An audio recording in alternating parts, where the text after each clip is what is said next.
Selamat siang teman-teman, perkenalkan nama saya Welmi Herlina Pakniani, NIM 2017-33076. Saya adalah mahasiswa Universitas Patimura Ambon, Fakultas Keguruan dan Ilmu Pendidikan, Program Studi Pendidikan Ekonomi, Minat Akuntansi. Tujuan saya melakukan video ini adalah untuk memenuhi ujian akhir semester mata kuliah Teori Investasi dan Pasar Modal yang diberikan oleh dosen pengampu mata kuliah TIPM, yaitu Ibu Ansye Parinusa SPD MSI. Nah, di video ini saya akan menjawab beberapa pertanyaan yang diberikan oleh dosen saya. Dengan soal yang pertama, yaitu jelaskan pengertian investasi, bagaimana proses investasi serta pihak-pihak yang melakukan kegiatan investasi tersebut. Nah, jawabannya yaitu investasi adalah komitmen atas sejumlah dana atau sumber daya lainnya yang dilakukan pada saat ini dengan tujuan memperoleh sejumlah keuntungan di masa datang. Proses investasi meliputi pemahaman dasar-dasar keputusan investasi dan bagaimana mengorganisir aktivitas dalam proses keputusan investasi. Hal mendasar dalam proses keputusan investasi adalah pemahaman hubungan antara return yang diharapkan dan risiko suatu investasi. Nah, hubungan return yang diharapkan dari suatu investasi merupakan hubungan yang searah dan linear.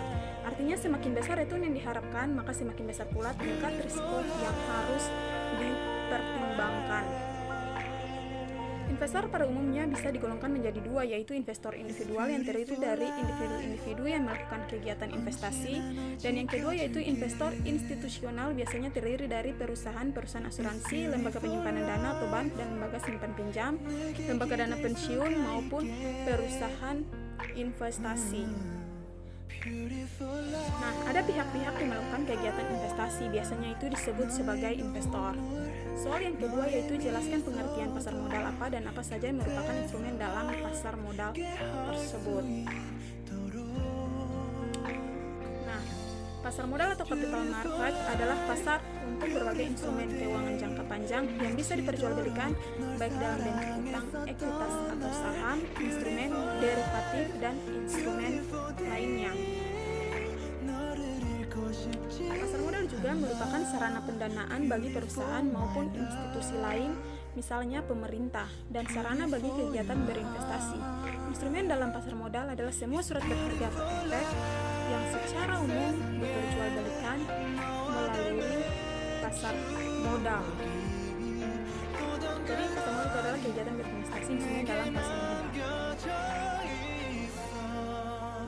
Menurut Undang-Undang Nomor 8 Tahun 1995 tentang Pasar Modal, efek adalah setiap surat pengakuan utang, surat berharga komersial, saham, obligasi, sekuritas kredit, tanda bukti utang, dan lain sebagainya. Soal yang ketiga itu jelaskan apa saja merupakan komponen utama dari return investasi. Return merupakan salah satu faktor yang memotivasi investor berinvestasi dan juga merupakan imbalan atas keberanian investor menanggung risiko atas investasi yang dilakukannya. Nah, return investasi itu terdiri dari dua komponen utama, yaitu yield adalah komponen return yang mencerminkan aliran kas atau pendapatan yang diperoleh secara periodik dari suatu investasi.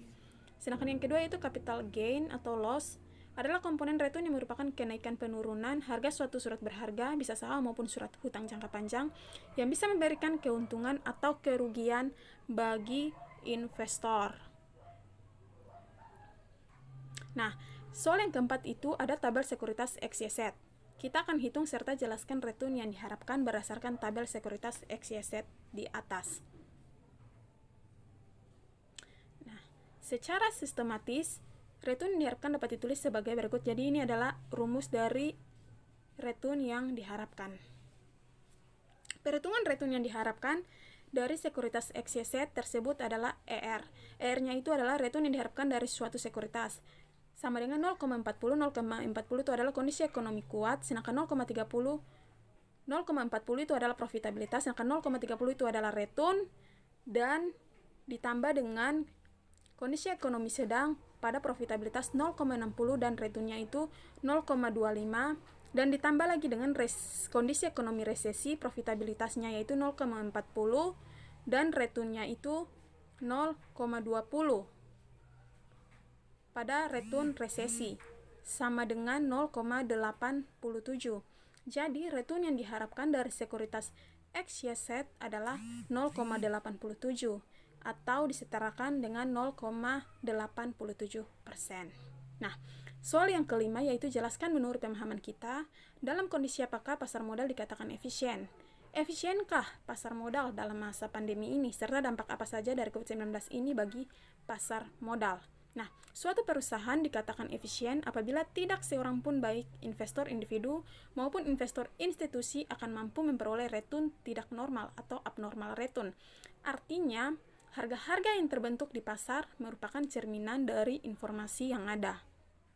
Dalam masa pandemi COVID sekarang ini, pasar modal sedang berada dalam goncangan yang hebat tentunya, tetapi pemerintah telah mengeluarkan kebijakan untuk menangani dampak yang terjadi dalam pasar modal dengan menurunkan suku bunga bagi kreditur, memberikan kelonggaran pajak, dan inisiatif lainnya tentunya.